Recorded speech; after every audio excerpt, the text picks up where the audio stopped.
Bonjour tout le monde et bienvenue en Belgique. Je m'appelle Adèle et aujourd'hui je vais vous parler de bière écologique.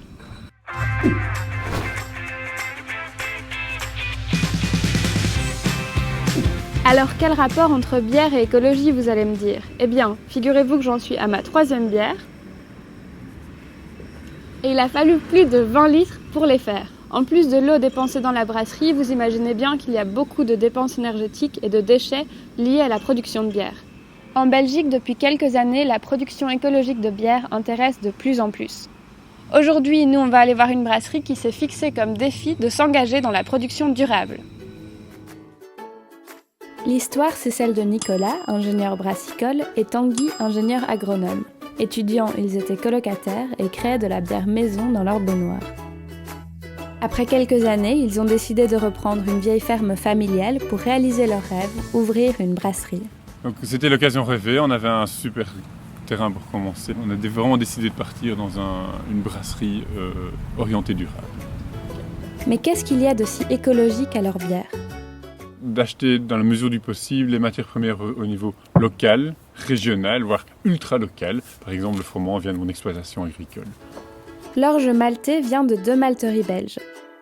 Puis, une fois concassés, il passe à la phase d'empâtage, où les grains cassés vont être chauffés, puis distingués du mou, qui est le jus sucré qui plus tard va devenir la bière. Après avoir porté ce jus à ébullition avec des épices, on va le refroidir, puis le fermenter avec des levures dans une autre cuve.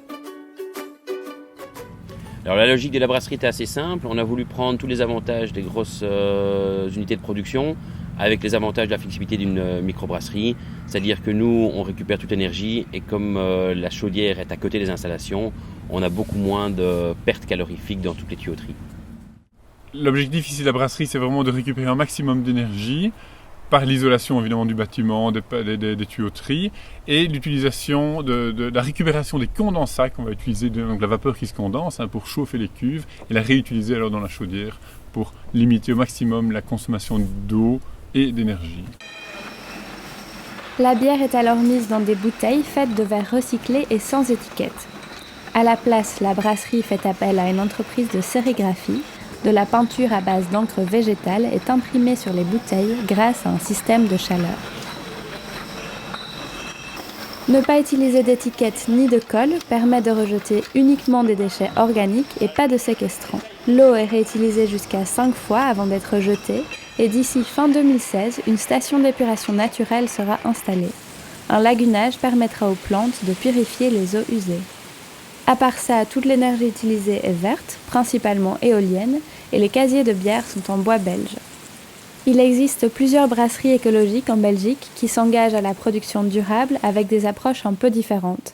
Par exemple, un projet tout récent a lancé une bière faite à base de pain recyclé. En tout cas, écologique ou pas, la bière belge reste la meilleure. Et vous, vous la préférez brune, blonde ou verte ?